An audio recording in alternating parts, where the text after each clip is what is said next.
Hello, everyone, and welcome to a Podcast, the podcast about playing games and making games. Brought to you by Rock Studios. I'm Paul Franzen, the head boy of Rock.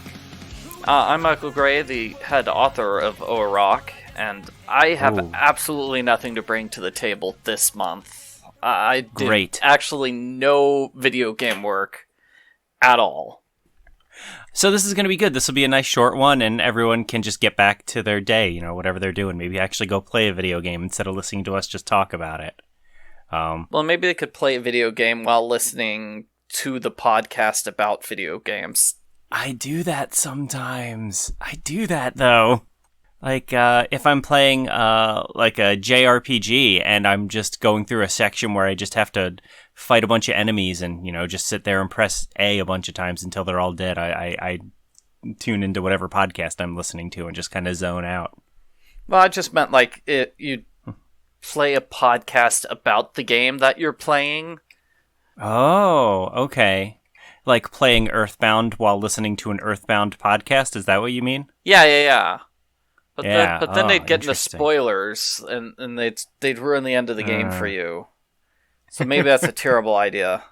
Well, maybe if you're like, it's like a podcast that breaks it down like area by area, you could just listen to that. Oh, but even then, like, if you listen to the podcast for that area, you might find out like who the boss is, and maybe that was going to be a surprise, but now you found out about it.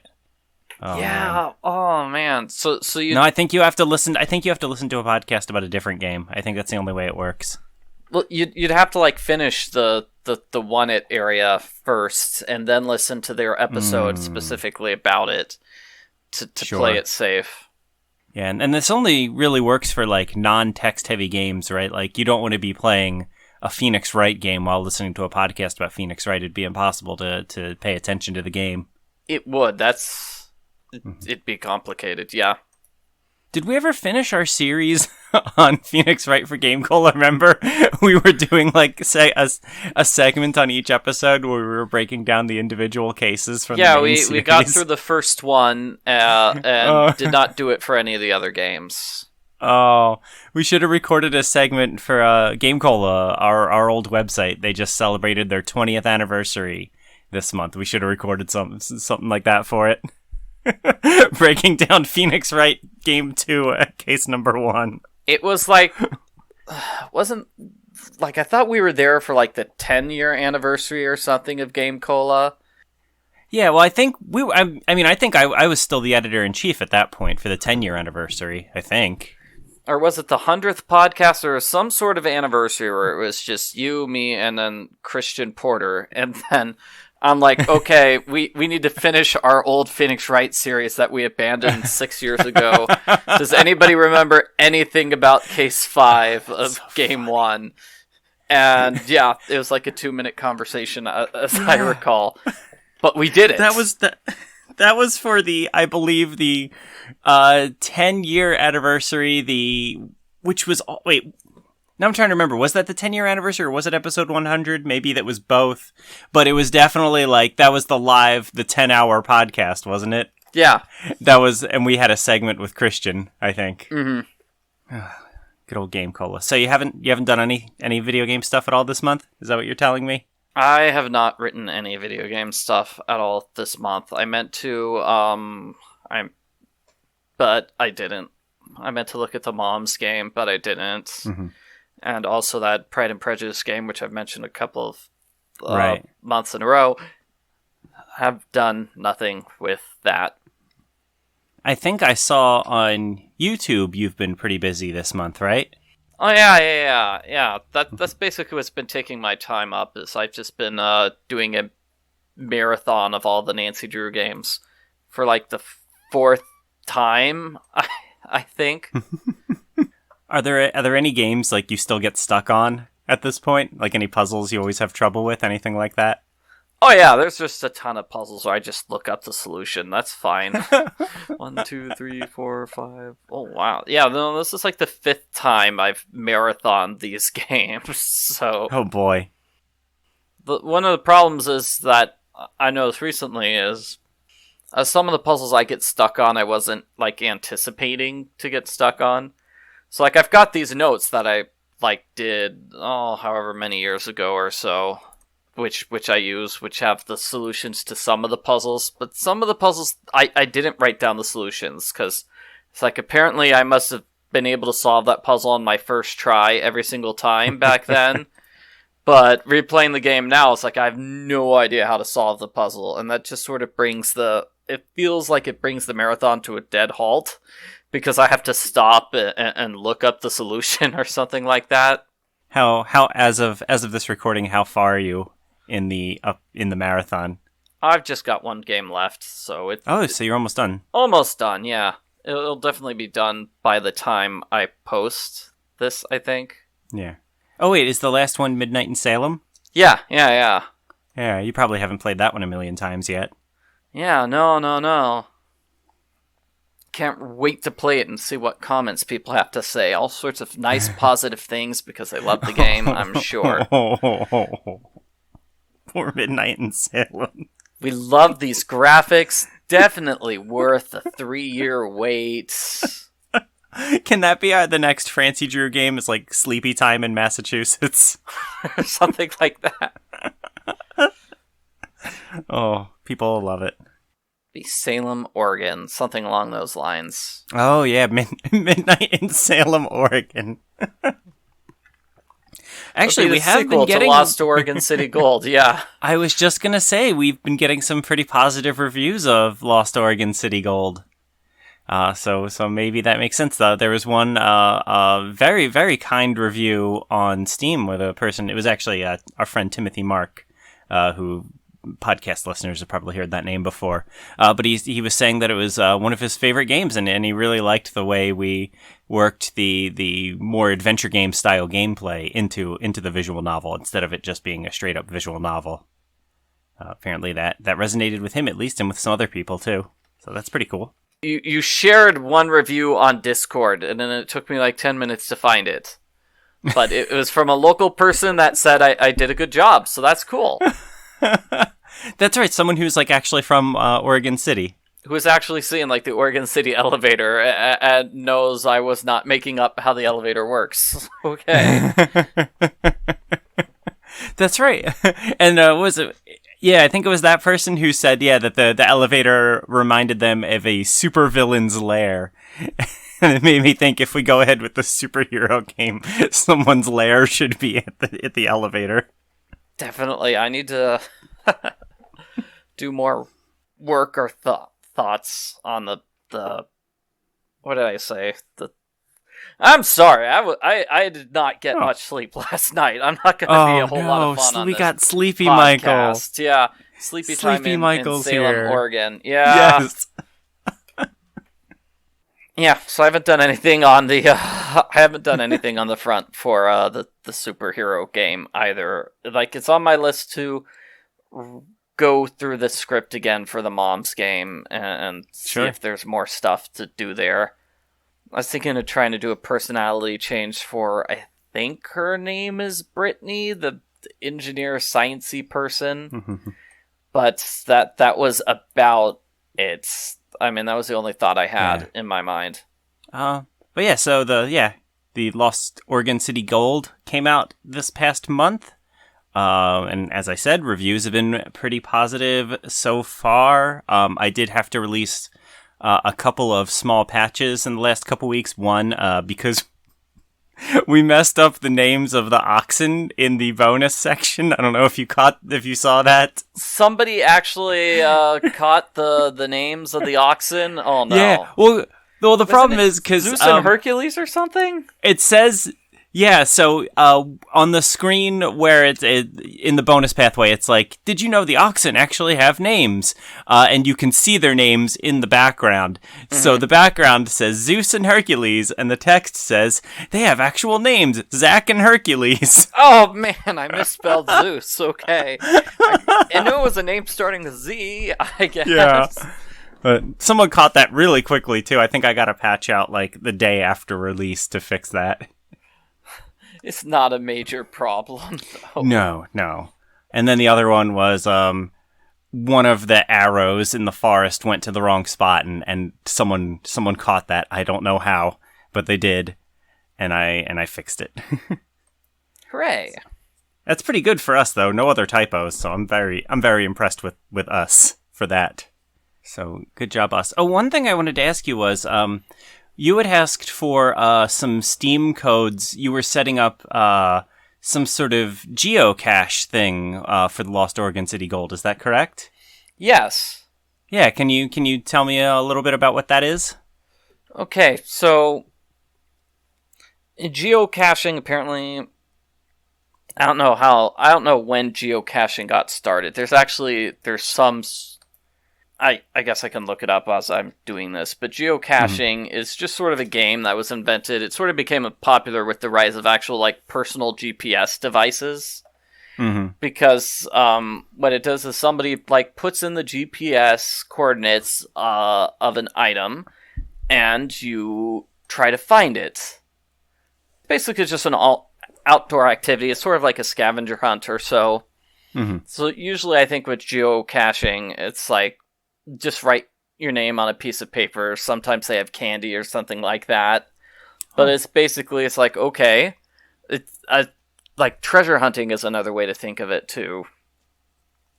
But all you have are the coordinates. Sometimes you have a clue if a person's nice. So they'll give the coordinates and then a clue to it, look up inside a tree. That's a pretty straightforward clue, actually. But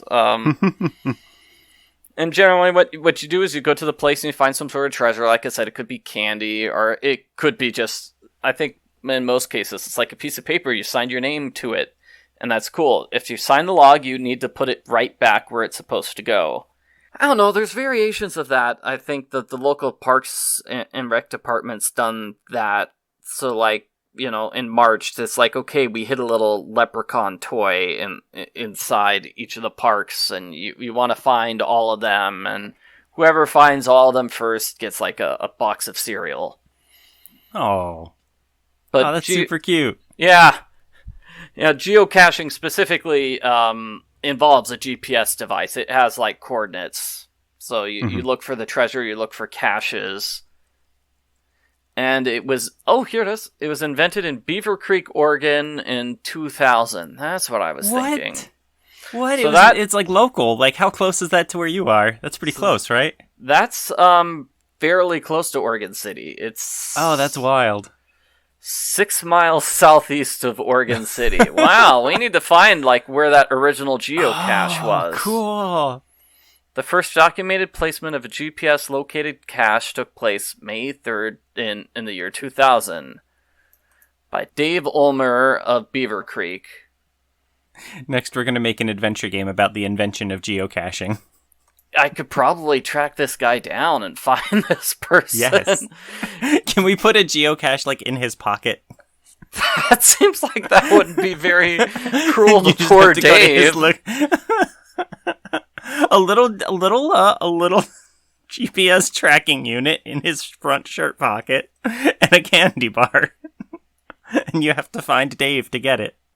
All right, it has... specifically here, I guess it's famous because it's the first one. So he posted the coordinates, 45, 17, 460 north, and then 122, 24, 800 west. So he posted those to a Usenet news group, and within 3 days, the cache was found twice. Wow, so people found that really quickly. Yeah. So the cache was just a black plastic bucket. He partially buried it. It contained video, books, money, a can of beans, a slingshot, and some computer software. A can of beans. In time, a lawnmower destroyed all of the contents and the cache. No, Beans Massacre. No, the can of beans was the only salvageable item. And right now they've got a plaque at the original site. Okay. Oh. Wow. Sounds like a next trip for me to take there. Yeah. To go geocaching and find their place. Yeah, geez, 6 miles away. There's no excuse. Yeah. So in the Lost Oregon City Gold, very early on in the game, the characters find GPS coordinates and they go to that. So it's basically like geocaching. Mm-hmm. And what I did was I put I just put a geocache in that real life location, because that's basically the first puzzle area is they find this old letter written in a bottle, right, at those coordinates, and there's like a couple of puzzles to get to it, but they eventually reach that area. The characters do. So I went to that spot where the pictures were all taken and put the geocache there, sort of at the top of the hill. And I don't know if I saved the pictures or not. Did I send you the picture of the geocache? I don't remember seeing that. No. All right, so we could put it in the Discord in the podcast channel. That should be up. Okay, it was sent. Mm-hmm. Hooray! So I sent you the geocache. It's basically there was a hole in the ground, sort of, with heavy rocks. I had to move rocks around to make a big enough spot in the hole for me to put that bottle. And it's got a bright green cap, which should make it somewhat noticeable. Other than that, it's just the glass bottle. Oh, there it is. Yeah, cool. Yeah, and that's at the very top of the area that the climbing wall that the kids climb in one of the first puzzles of the game. All right, I'm posting it in the, like I said, in the podcast channel in the O-Rock Discord if anyone wants to see it there. Or if they really want to see it, they can try to find it in real life, yes. I suppose. Yes, even better. Speaking of games that came out recently, we talked about this a lot last month, but our visual novel, The Pizza Delivery Boy Who Saved the World, came out on consoles in the last month or so. There was just a couple things I wanted to mention about that. One is that I can't give any specific figures, but it's definitely already outsold the Steam version, which I think is pretty exciting. Which tells me that we need to get all of our games on consoles ASAP. Or just the ones that are really good at getting achievements. Yeah, that's true. Yeah, oh man, I was thinking about that actually, like which of our games besides that are like the easiest to get achievements. Like I feel like the Cat President games, like there are some weird kind of specific things you have to do, plus the games are much longer. Mm-hmm.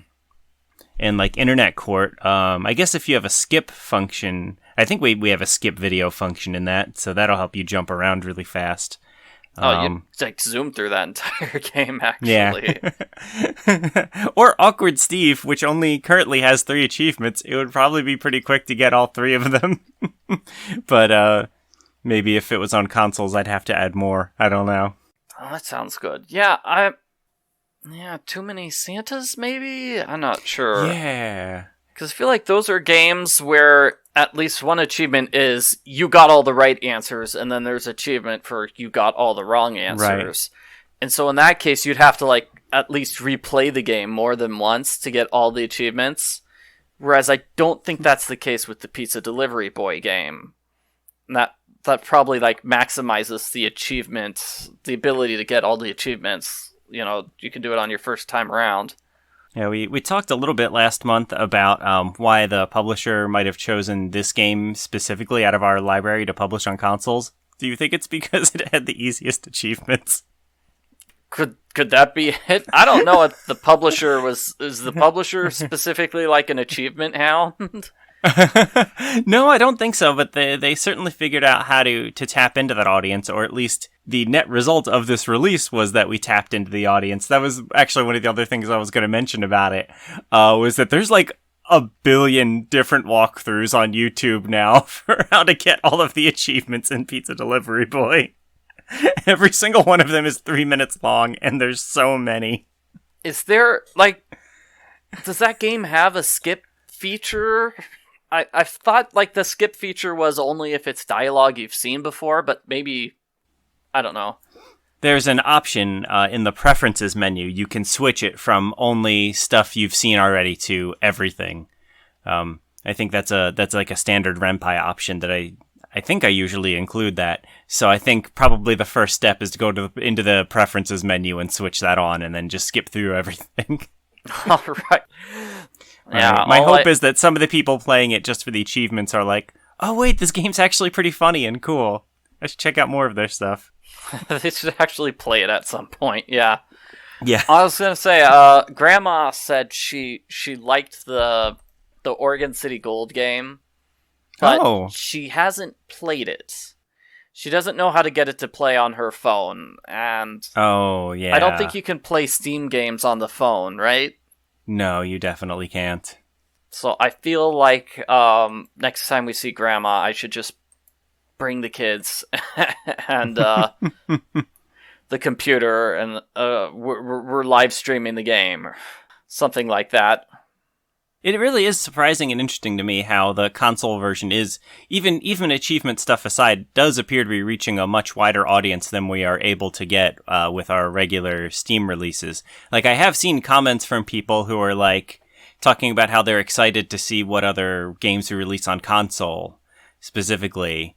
Or, like, let them know when we put another game on console. So there's just, like, a whole console audience there that does not care about PC at all, that I guess I didn't really realize was a thing.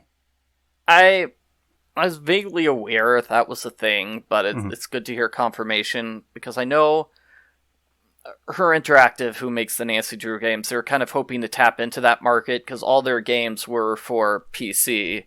I know they were really hoping to try to tap into the other markets.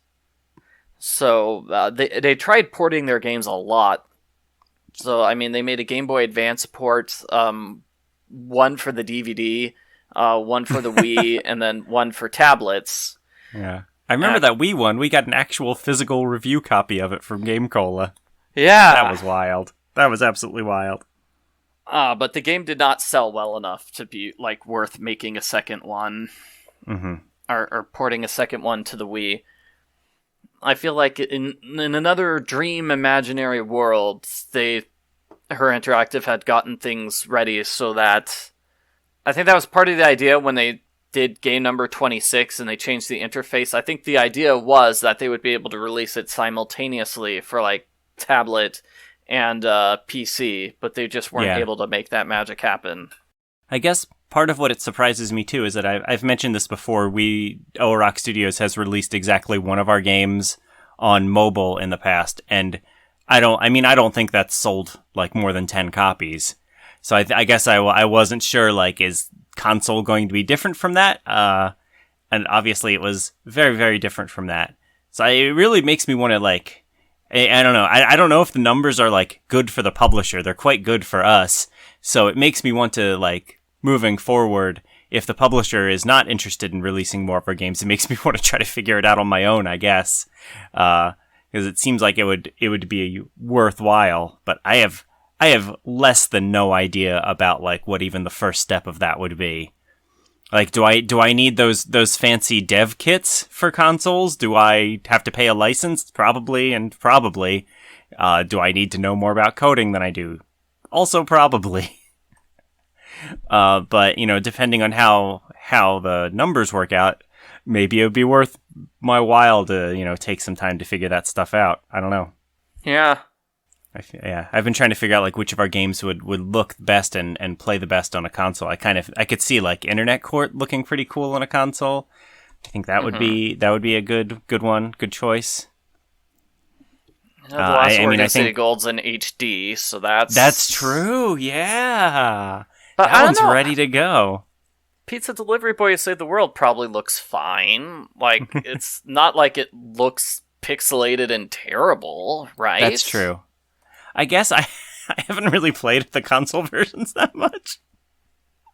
So I don't know. I haven't, like, tried playing it on my TV to see if it looks good on there or not. I'm kind of scared to.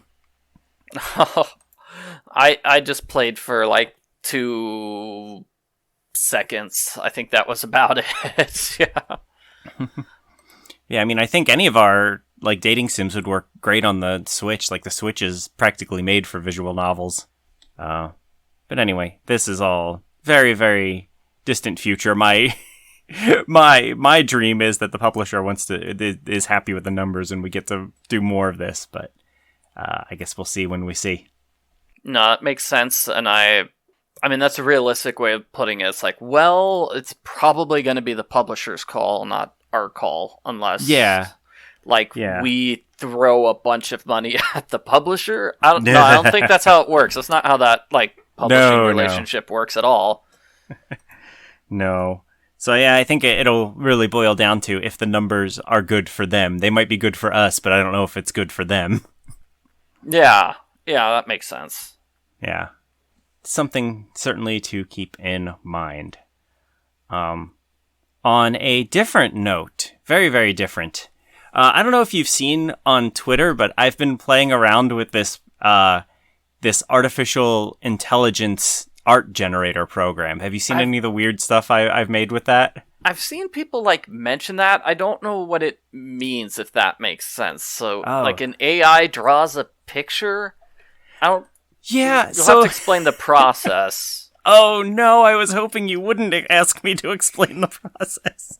Oh no! Okay, never mind then. Well, no, I think it's kind of similar to you've seen those text things where it's like, I made a robot read all of Harry Potter and had it generate a brand new Harry Potter story, like those kind of things. Yeah. So I think it's similar to that, except it's I made a robot look at a bunch of paintings. So that's sort of how I understand it. So I've been playing around with this one. It's called Diffusion. And the way it works, at least on my end, is that I give it some settings, like I say what resolution I want the image to be, and then I give it a description of what sort of scene I would like it to generate. So like I played around with, like the Cinderella's castle at Walt Disney World. I can put that in and it'll try to interpret that in its robot brain and then generate, an image like that. And you can also do things like, say, a photograph of Cinderella's castle, a beautiful painting. Like you can try to give it a style to try to mimic, and sometimes it works, sometimes it doesn't. But the reason I bring it up here is because so far, at least from what I've been able to figure out, like the images that you generate with this software, you are free to use for what purposes you want to. Don't people listening to this, please don't take that as an absolute guarantee that you're allowed to do that, because I'm not totally sure. That's just what I've... So you're building to like a dating sim where all the characters are like completely generated by an AI? Not the characters, but I was thinking maybe backgrounds. I think there's a possibility that we could use this to generate the backgrounds, and then maybe... then we could, then maybe at that point we hire someone to draw the characters. If we have the backgrounds taken care of, maybe we'd have the budget to do characters, or maybe I could try to figure out how to generate characters as well. But, in the Discord, I'm going to drop an image that I generated recently of, I think the prompt was a beautiful painting of, the Jersey Shore at night, that I thought, came out pretty cool. So it's obviously it's not perfect, the software. Like for example, in the painting I just posted, it does have 5 different moons. Oh, which is, I think, a lot more moons than most places have. Definitely. It's the sort of thing where like the closer you look at it, the more uncanny it seems. Like you'll zoom in on a person and you'll be like, wait a minute, that's not where ears go. But the less you focus on it, the better it looks. And I also feel like the more specific you get with your prompt, the more accurate the artwork will turn out. So I don't know. I think it might be something worth considering for future games, that we might be able to use this in some fashion. Plus, especially with like some editing in Photoshop too. Like I could probably get rid of some of these extraneous moons, for example, pretty easily. Yeah. No, actually, that probably not too bad. Yeah. Oh, that's something that's sort of been on my mind this past month, is that maybe that would get us around that subset of people who dismiss our games because they don't like the photographs. Maybe this would be a way to do that while still maintaining our bare bones budget. Yeah, there's some really interesting AI art. Yeah, okay. The way I've seen it is somebody posts like this really weird looking picture and say, hey, guess what movie this is? And it's like impossible. No, so one of my friends on Twitter has really gotten like incredible results of it. She's getting these like really beautiful like forests and waterfall scenes that look like they look legit, like they look like real paintings or real photographs. Oh, it's possible. Then sometimes you get I'm gonna post this one also in the Discord, so people listening at home, you'll have to check it out on your own. But this is one that I said the world's largest ball of twine. There was something in my head while I've been working on my road trip game. So you can see that it sort of looks like someone built a house out of twine, and then there's like a little baby ball of twine outside of it. Yes. It's really bizarre looking, but I also kind of want to live there. So, like, I could see this, like, maybe not as representative of the world's largest ball of twine, but, like, something like this could be the background in a Pizza Boy game where, like, you're going to a house to deliver pizza, and this is one of the houses. I don't know why the door in the center appears to be a gigantic receipt as well. That's a little odd. Like a big, like, CVS receipt almost, but yeah. So, I mean, all this stuff requires a little fine-tuning and tweaking, but I don't know. It might be something to play with. It's at least very entertaining to me. It also takes a while to generate these pictures, too, like half hour to an hour. Like, it's not just, like, it doesn't just instantly spit them out. And there's something about how you're, like, using a computer or a server on a network or something, and if you're using the free version, which of course I am, like you can't always use as many, like you can't always use the resources, or you can't always get time to use it because the server is taken up by actual paying users, like they get priority. I think it's something like that anyway. So it's not something like I can't just like sit there and crank out like 20 different hotel rooms for a Cat President game. Speaking of which, I'm going to also put the hotel room I generated in the Discord, because I think for this one I said, like, a shabby, cheap hotel room or something like that, and it looks to me like a hospital room, but there's also TVs everywhere. There's like 12 TVs on the wall and a little bed. Sorry, I know this is not great for people who are just listening to this and not looking on the Discord, but there's so many TVs. So that's something else I've been doing this month, is putting random phrases into this art generator and seeing what happens. Let's see. Any other video game news? Yeah. Video game news. I briefly mentioned the road trip visual novel that I've sort of been working on off and on for a little while now. I did make some decent progress on that this past month. I wrote a lot for the second pathway. I don't know. This is sort of a recurring theme with O-Rock Studios and this podcast, but writing just takes me forever, which is why Michael is here as the head writer / head author. But I'm kind of happy with how my process works, because I think I've been getting good results. Just to briefly talk about my very slow writing process. I've been starting out with like this big picture outline of the entire game, like the intro, the 3 pathways, and the ending sequence, like just sort of a huge bullet list of here's in general the different scenes that the player is going to go through. Here are the themes of this pathway. Here are the characters that are going to show up in this pathway. Here are the like individual things I want to happen, I need to happen. Here are some ideas for puzzles. I've sort of started with that. And then I have a second outline that I do sort of chapter by chapter. So like when I'm about to start writing the next chapter in the game, I look over the big picture and sort of break it down more granularly into what happens in this specific scene, like where the scene starts, what the characters are doing, how to get from there to the next plot point, what locations we should visit, what sort of puzzles I want to have, down to individual lines of dialogue. If they occur to me while I'm putting the outline together, I'll put that in there. And then finally, I actually sit down and write the stupid thing.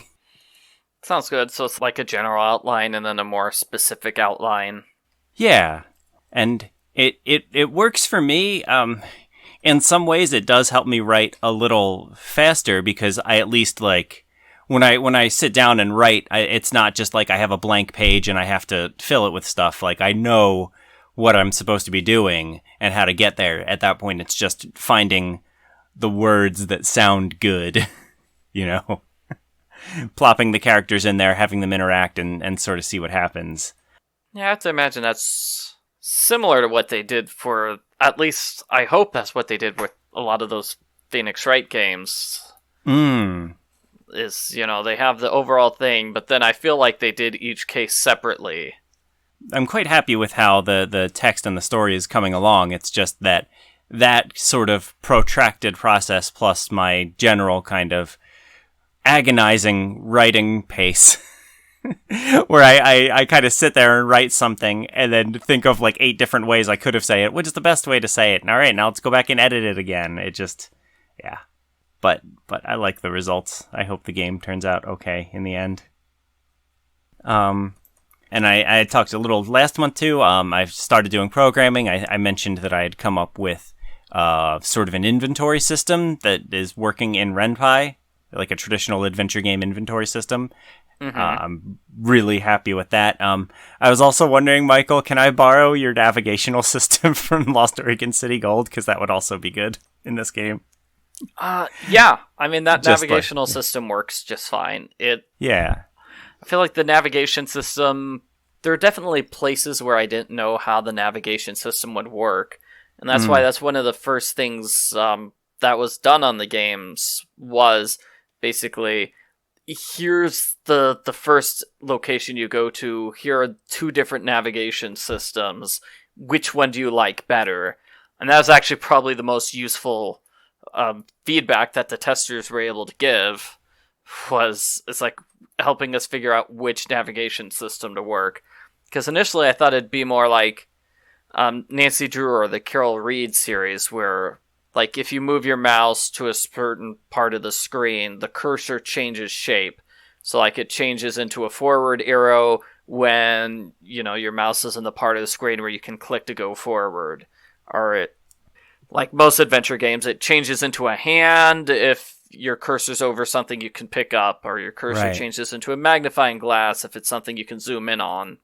So that's what I thought it was going to look like, but by and large, people preferred the actual system, which made it into the actual game, which is we just have the arrows on screen pretty much all the time, up, down, left, right. That's it, right? Yeah. Yeah. Wow, I had totally forgotten that we had tested out a different system. Well, that was why I think that was part of the reason why I volunteered to like handle the testing for the game. Was I had like those 4 people. I think I mentioned that at some point. It's like I had 4 people who have already done testing for the game, or at least did that section of the game. So I just went back and contacted them as opposed to putting out a call on like Twitter and Facebook saying, "Hey, is there anybody who wants to volunteer?" Sure. I just went back to those people and said, "Pretty please, would you? You got a little taste of the game a year ago. Would you like to actually play the full game now?" And by and large, they said, "Yeah." They were totally fine with that. Cool, yeah. Because I was thinking that would be super useful. I don't think my game is going to have like as in-depth exploration scenes like we see in the woods, where you can explore like not every bit of the woods because we cut out part of it, but it's not going to have like huge exploration scenes like the puzzle I'm programming right now. It just has like you can click left and move, look to the left a little bit and click down and look down, kind of stuff like that, just to sort of give us more space to work with and make it feel a little more adventure gamey. It just occurred to me that your system would work perfectly for that. I feel like in the Lost Oregon City Gold, there were initially going to be a lot of places where you can zoom in on something. Like in the first area, I believe you can zoom in on a sign. But it just ended up being that in the game, mostly you can zoom in on like plaques and signs and things like that. but I thought, like, originally I thought there were going to be a lot of different places where you can zoom in and stuff like that. But I wasn't sure how to have zoom in areas without the cursor actually changing into a magnifying glass. Mm-hmm. Well, it does, though, doesn't it? Isn't it a magnifying glass when you hover over those things? Yeah, it is, but Yeah. I was just wondering, it's like, well, with the up, down, left, right arrows, there doesn't seem to be any way to match that with, oh, by the way, you can zoom in on this particular plaque. Sure. So there are definitely places where places you can't reach with the up, down, left, right arrows. You have to use the magnifying glass. Yeah. Because I just couldn't figure out how to do that. But yeah, there was also a couple of places, the up, down, left, right arrows. We have like extra things. Like there's the use glasses area where there's an additional button, or there's like a go back button, right? Right, there is a go back button. Like the final puzzle when you've got a map, so just click the button to go back and forth between the map, which has the solution to the puzzle written down, and then the actual puzzle. Yeah. I have actually been playing around with having the cursor change at various points. So in like the puzzle sequence I have programmed right now, there's like I think 3 hotspots on the screen. So 2 of them, when you hover your cursor over them, it turns into an eyeball to indicate that you can click to examine and learn some stuff or just tell a dumb joke about it. And then there's one that's a hand, so it indicates that you can interact with this object in some way. So I've been kind of toying around with that.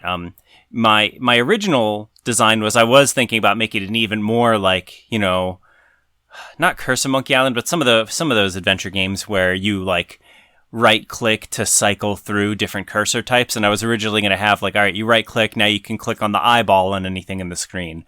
All right, right click again, now you can do the hand, and then there'd be separate, look and interact for every single hotspot.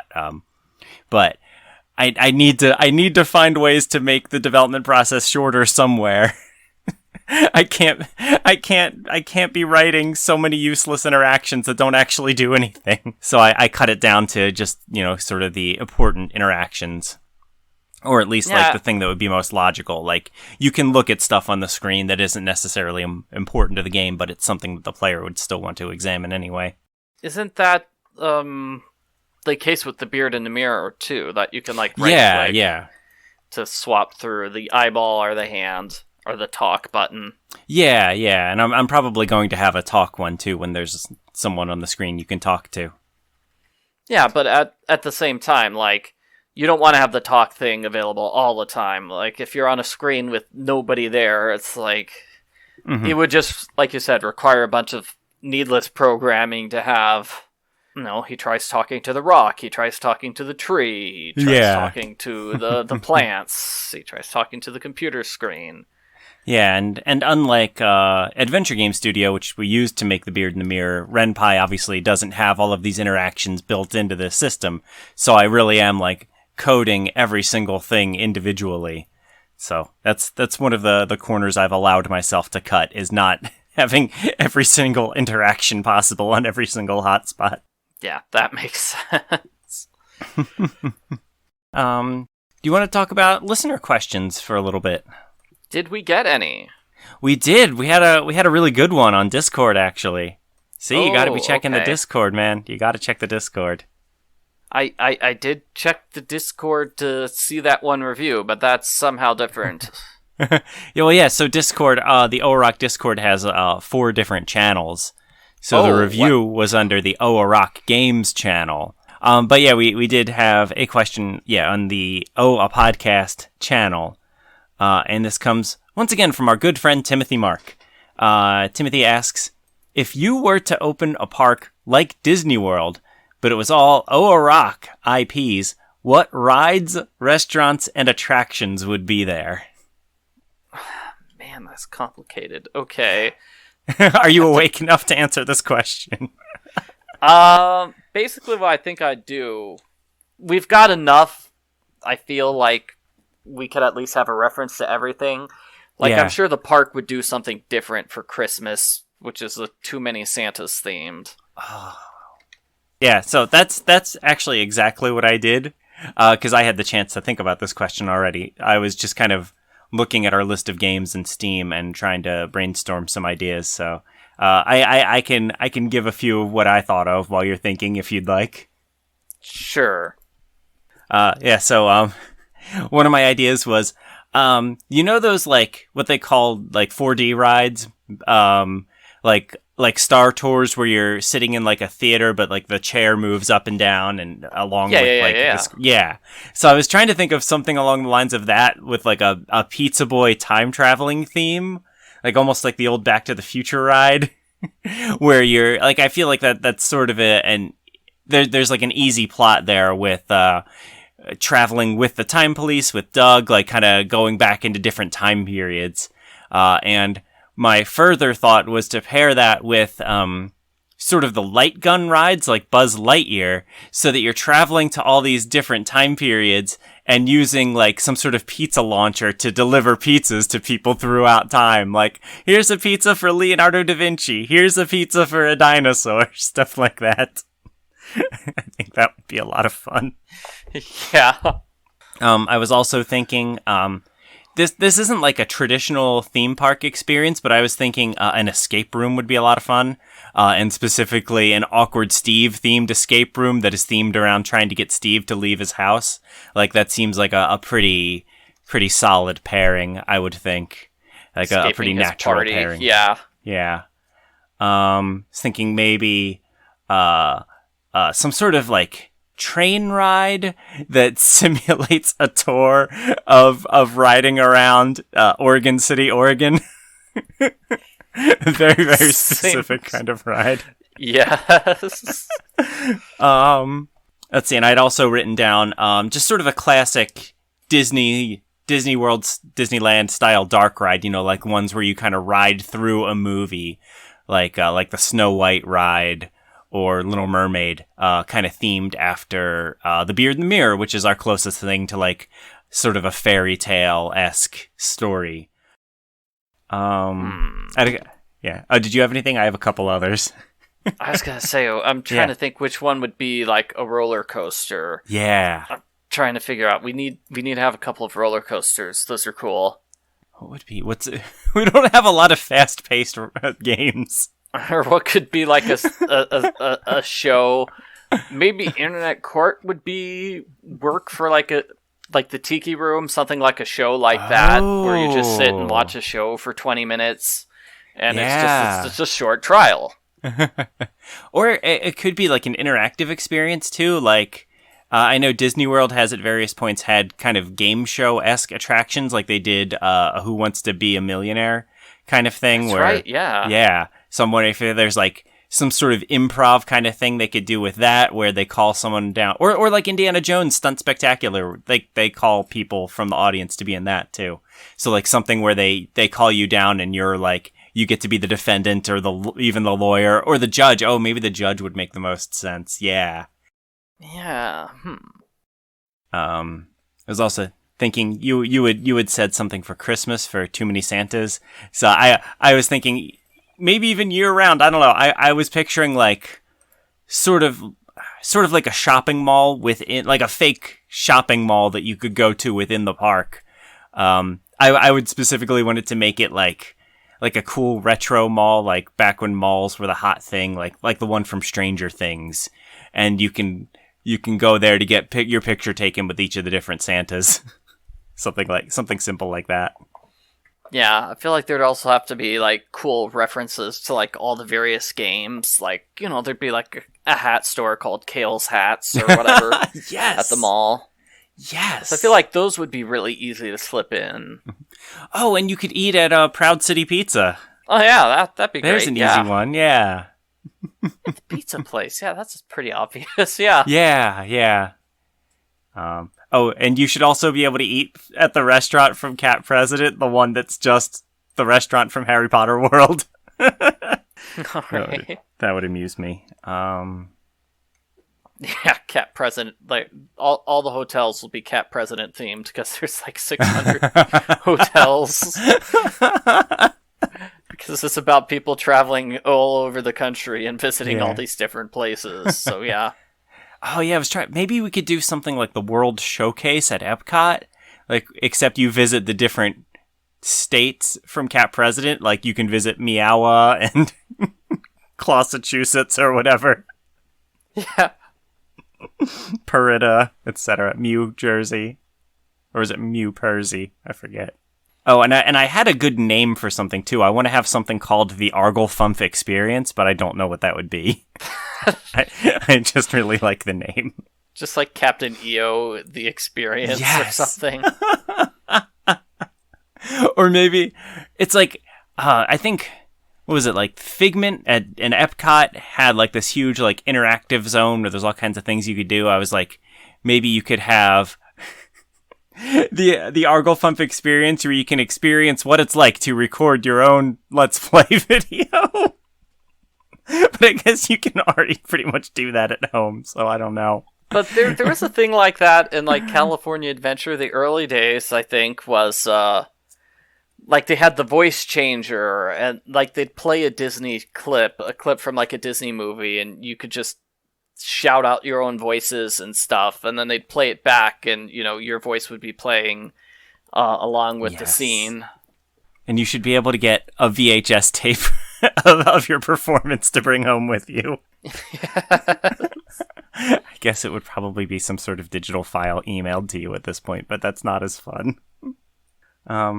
So those were sort of the ideas I brainstormed like an hour before we started recording.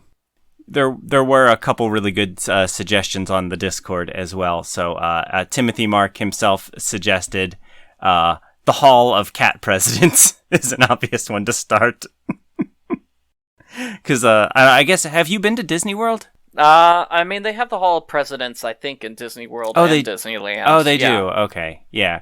So that would basically be it. Just a bunch of animatronics of all the different cat presidents throughout history, from Poopsie the First to whoever the official canon president is by the end of Cat President 2. I feel like Disneyland's one is just like Great Moments with Mr. Lincoln or something. That's it, which is similar to Hall of Presidents, but different. Yeah. Yeah. Honestly, it's one of those attractions that I go to when it's like the middle of the day and very hot and I need a nap. It's very good for that. They have air conditioning. Also, Alpha Gamer 47 had the suggestion that no one would actually be able to explore the park because they would all be considered inadmissible to enter after being tested at the grammar police post. You have to go through like the grammar police checkpoint to get in, answer some grammar questions. Sounds scary, actually. Oh, interesting. So the Hall of Presidents is not at like Main Street, USA. Okay. No, it's in, I want to say Frontierland, I believe. Well, Main Street, USA has the whatever you call it. What did I say? The Great Moments with Mr. Lincoln? Yeah. That's where it is. So it's like on the right-hand side as you go up. Oh, no, sorry. Hall of Presidents is in Liberty Square.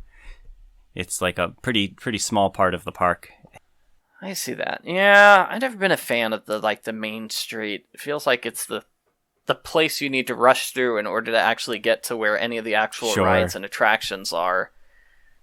Yeah. I think Disney World, Main Street has like I think the entire left side almost is just one gigantic souvenir store. And then the right, I don't think there's any like attractions except for like a small movie theater.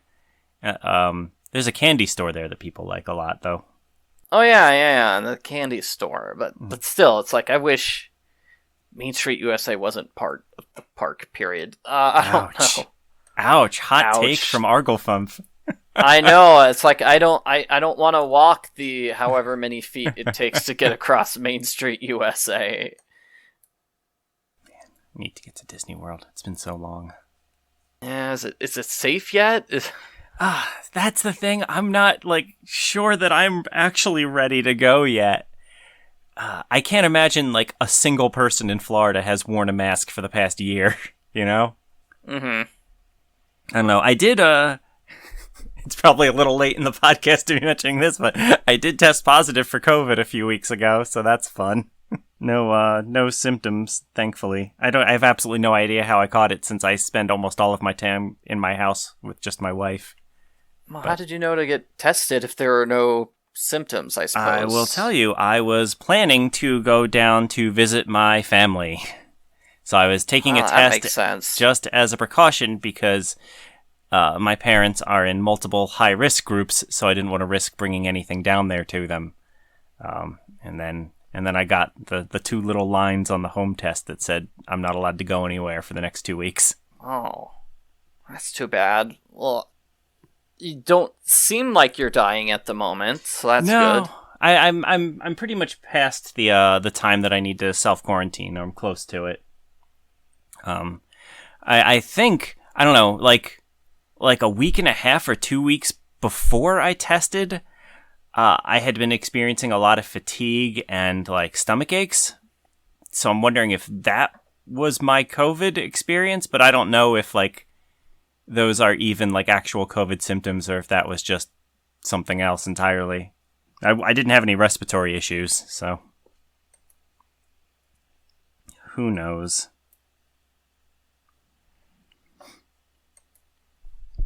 What a weird thing for me to end this episode on. All right, I think we gotta wrap up this podcast. Okay, yeah. Wow, that's a first. I'm usually the one saying that. All right, yeah, I do think that about does it for this month's episode. You can follow us on Twitter. I'm at Franzen, and Michael is at Arglefump, spelled exactly as it sounds. Our games are available on PC and console, and you can find links to all of them on oarock.com. Is that all right? I had to change it this month, since we're on console. That sounds now. about right. I mean, we only have one game available on console. I know, but I can't just say like you can check out all of our games on Steam and itch.io because it feels weird to say that when we also have a game on console. Yeah, especially if it's selling super well with all the achievement hounds. So yeah. Want to promote that game. And I did. There is links to every single one of our games individually on our website now, which is new. I finally updated the site so it doesn't just have links to our Steam page. Our theme song is by Fifth Avenue. You can check them out on SoundCloud. And finally, if you have any questions about game development or our game specifically, we'd love to hear them. Email them to podcast@oarock.com. Is there anything you'd like to add, Michael? No.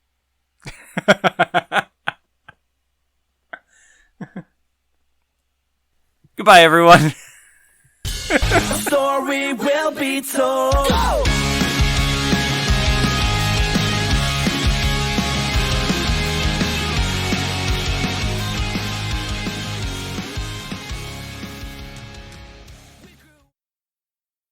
Oh no.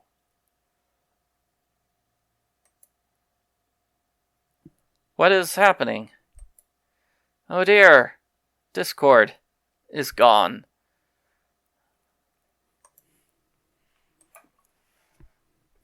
Bye, everybody!